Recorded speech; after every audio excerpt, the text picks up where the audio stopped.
সব থেকে বেশি যে করে তার বিরুদ্ধে এখন উনি কিবাদ গিয়ে বেড়াচ্ছেন। ওনার সঙ্গে ওনাকে যে ওনার আমার জেলাসি করার কী আছে? সে আসুক না, মাঠে আসুক, চলুক আমার সাথে। আমেরিকা ডিবেট হয় না, চলুক না, আসুক, কথা বলবো। সব থেকে বেশি আজকে আর্থিক সুবিধা থেকে সব কিছু পেয়েছে তো আমার হাত থেকে। ওয়াশিংটনে তার মাইক্রো ক্রেডিটে কেউ অংশগ্রহণ করে না।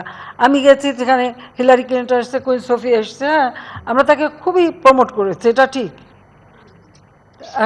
তার কথাটা হচ্ছে উপকারীরা বাঘে খাক, যাতে উপকারটা স্বীকার করতে না হয়।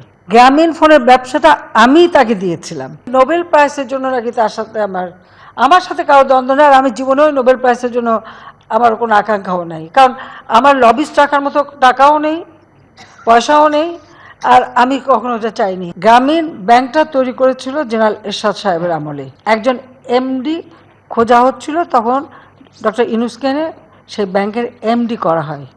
এই ব্যাংক কিন্তু তার নিজের করা না, সে সেখানে এমডি হিসেবে চাকরি করত, এমডি হিসেবে চাকরি করতেন এবং বেতন তুলতেন। এটা আর গ্রামীণ ব্যাংকটা হচ্ছে সরকারের সংবিধিবদ্ধ সংস্থা। ওই টাকা বেতন সব কিন্তু সরকারের পক্ষ থেকেই দেওয়া হতো। সরকার কেউ বাইরে গেলে জিও নিয়ে যেতে হতো। সেই চাকরিরত অবস্থায়, হ্যাঁ, সেটাকে তিনি নিজে করি এমনভাবে প্রচার করছেন যে ওটা যেন ওরা নিজেরই করা। ওই ব্যাংকের আইনে ছিল যে 60 বছর বয়স পর্যন্ত একজন এমডি থাকতে পারে চাকরিতে। 60 বছরের উপরেও আরও 10 বছর সে বিনা মানে আইন ভঙ্গ করেই ছিল। যখন বাংলাদেশ ব্যাংক এই জিনিসটা তার নজরে আনে এবং তাকে আমাদের তদন্ত অর্থমন্ত্রী আমাদের মুহিত সাহেব এবং আমার পররাষ্ট্র উপদেষ্টা গওহর রিজভী সাহেব তাকে রিকোয়েস্ট করেছিলেন যে আপনার তো বয়স হয়ে গেছে, ইতিমধ্যে 10 বছর বেশি আপনি ইললিগালি এখানে আছেন, আপনি এখানে উপদেষ্টা হিসেবে থাকেন, কিন্তু তিনি এমডি পদ ছাড়বেন না, এমডি পদ তাকে রাখতেই হবে।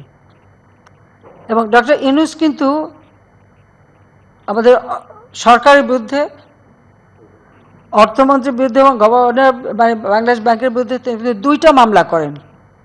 এ কথাটা তো সেই পত্রিকালারা লেখেনি। দুটো মামলা করে এবং দুটো মামলায় হেরে যায়। কারণ হেরে যায় এই কারণে যে সেখানে কিন্তু মামলা কিন্তু কখনো সরকার করেনি, আর এখনও তার বিরুদ্ধে যে মামলা এটা কিন্তু সরকার করেনি। গ্রামীণ ফোনের ব্যবসাটা আমি তাকে দিয়েছিলাম, এটাও মনে রাখা উচিত। গ্রামীণ ফোনের ব্যবসাটা তাকে আমি দিয়েছিলাম, কারণ গ্রামীণ ব্যাংক তার আমলে প্রায় ক্লাপস করে যাচ্ছিল। তখন আমার সরকার, আমি নিজে প্রথমে 100 কোটি টাকা, এরপরে 200 কোটি টাকা, তারপরে আরও 100 কোটি টাকা, এই 400 কোটি টাকা গ্রামীণ ব্যাংকে আমরা সরকারের পক্ষ দিয়ে ব্যাংকটাকে চালু রাখতে তাকে সহায়তা করি। তখন উনি প্রস্তাব দেন যে এই গ্রামীণ ফোন একটা ফোনের ব্যবসাটা পেলে এর যে প্রফিটটা হবে সেটা গ্রামীণ ব্যাংকে জমা হবে এবং সেটা দিয়ে ব্যাংক চলবে। তাকে জিজ্ঞেস করা উচিত আজ পর্যন্ত ওই গ্রামীণ ফোনের একটি টাকাও গ্রামীণ ব্যাংকে দেওয়া হয়েছে কিনা। দেওয়া কিন্তু হয়নি। শুধু এখানেই না, গ্রামীণ ব্যাংকের জন্য অনেক বিদেশ থেকে অনেক সময় অনেক অনুদান এসেছে, তার কয়টা টাকা গ্রামীণ ব্যাংকে গেছে। প্রতিটি সময় ওটা দিয়ে নতুন একটা ব্যবসা খুলে নিয়ে গেছে, ব্যবসা করেছেন, কিন্তু কোনো ট্যাক্সই দেননি। এবং সে যে ট্যাক্স ফাঁকি দিয়েছে এটা তো তার নিজেই প্রমাণ করেছেন, কারণ তার বিরুদ্ধে যখনই মামলা হয়েছে, এটা বিদেশের নিয়ম আছে, যখনই মামলা হয়েছে তখন তিনি কিছু টাকা শোধ দিয়ে বসে আছে। তো যখনই কিছু টাকা শোধ দিল তো প্রমাণ হয়ে গেল যে সে ট্যাক্স ফাঁকি দেয়। এমনকি ওই টেলিডর মানে গ্রামীণ ফোন, সেখান থেকেও কয়েক দফা তার কাছ থেকে এভাবে টাকা আদায় করা হয়েছে। আর লেবারদের যে ওয়েলফেয়ার ফান্ডের টাকা দেয়নি 2006 সাল থেকে একটি পয়সাও দেয়নি। তখন লেবাররা মামলা করছে, মামলা কিন্তু সরকার করেনি।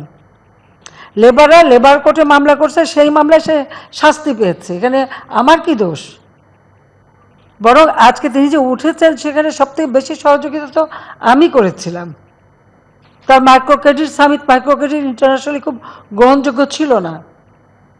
তো আমি কো চেয়ার হিসেবে অংশগ্রহণ করি, জাতিসংঘে প্রস্তাব আনি এবং আমি সবাইকে বুঝাই। কারণ আমি ভাবতাম যে এটা বোধহয় খুব ভালো, মানুষের খুব দারিদ্র্যমুক্ত করে, কিন্তু ধীরে ধীরে পরবর্তীতে আমি দেখলাম যে এটা দারিদ্র্যমুক্ত না, এটা দারিদ্র্য লালন পালন করে। আর ওই গরিব মানুষগুলি দিন রাত কাজ করার পর যে উচ্চ হারে সুদ দিতে হয়, প্রথম সুদ সেটা যখন দিতে পারে না, তখন আরেকটা লোন দিয়ে ওই আগে লোন পূরণ করে তারপরে তাকে সে মানে আবার সে দ্বিগুণ সুদের হার পড়লে করতে করতে প্রায় 40-45 ভাগ সুদ দিতে হতো তাদেরকে। অনেকে এমনকি যশোরে যে একটা এলাকায় হিলারি ক্লিন্টনকে নিয়ে যে সমস্ত পরিবারকে মাইক্রো ক্রেডিট দিয়েছিল, সে পরিবারগুলি কোথায় এখন? খোঁজ করেন। জমি জমা সব বেঁচে দিয়ে ওখান থেকে তারা পালিয়ে যেতে বাধ্য হয়, অনেকে আত্মহত্যা করেছে এই সুদের চাপে। আমি তাকে টাকা দিয়ে বলছিলাম যে এত সুদ না নিয়ে তারা যেন একটু সহনশীল করে দেয় মানুষকে, যে মানুষ সত্যিকার যেন দারিদ্র্য থেকে উঠে আসতে পারে। এতই যদি করে থাকে যে দারিদ্র্য বিমোচন হলো না কেন বাংলাদেশে? দারিদ্র্য বিমোচন করলাম তো আমি। আজকে 41.6 ভাগ থেকে নামিয়ে আমি 18.7 ভাগে নামিয়ে এনেছি এই মাত্র এই 15 বছরে। সে ক্রেডিটও নেয়নি, সেটাও কেউ কোনো কোনো এরকম আপনার আন্তর্জাতিক সংস্থা লিখে ফেলে এটা ওই গ্রামীণ ব্যাংক ব্র্যাক অমুক সমক করে ফেলেছে। তো আমার প্রশ্ন যে আওয়ামী লীগ শেখ হাসিনা ক্ষমতা আসার আগে কত দারিদ্র্যের হার ছিল, আর শেখ হাসিনা আসার পরে কত কমেছে, সেটা একটু হিসাব করে বলুক না। মাথাপিছু আয় কত ছিল, এখন কত বেড়েছে? গৃহহীন ভূমিহীন মানুষের সংখ্যা কত ছিল আর এখন কত কমেছে, সেটা লিখুক। আবার লিখেছে ওখানে কি নোবেল প্রাইজের জন্য নাকি তার সাথে আমার সাথে কারো দ্বন্দ্ব নেই, আর আমি জীবনেও নোবেল প্রাইজের জন্য আমার কোনো আকাঙ্ক্ষাও নাই, কারণ আমার লবিস্ট রাখার মতো টাকাও নেই, পয়সাও নেই, আর আমি কখনো এটা চাইনি। হ্যাঁ, পার্বত্য চাপ শান্তি চুক্তি হওয়ার পরে শুধু আমার দেশ না, দেশে বিদেশে অনেক নোবেল আমার জন্য লিখেছে। কই আমি তো কখনো তদবির করতে যাইনি, কারোর কাছে বলতেও যাইনি। আমি তো কী পেলাম না পেলাম ওটা নিয়ে আমি কখনো, ওগুলো আমার মাথার মধ্যেও নেই। কারণ শান্তি এখন যিনি অর্থনীতি নিয়ে কাজ করলেন, ব্যাংকের একজন এমডি, সে যখন একটা নোবেল প্রাইজ পায় তা তার সাথে আমি কন্টেস্ট করতে যাব কেন? পার্বত্য চট্টগ্রাম শান্তি চুক্তি আমি করেছি। পৃথিবীতে যত শান্তি চুক্তি হয়েছে খুঁজে বের করেন, শান্তি চুক্তি হয়েছে কয়েকটা অস্ত্রধারী আত্মসমর্পণ করেছে।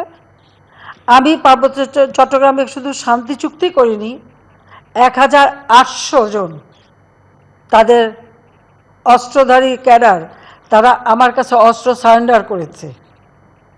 আমি তাদের সকলকে সামাজিকভাবে আর্থিকভাবে পুনর্বাসন করেছি।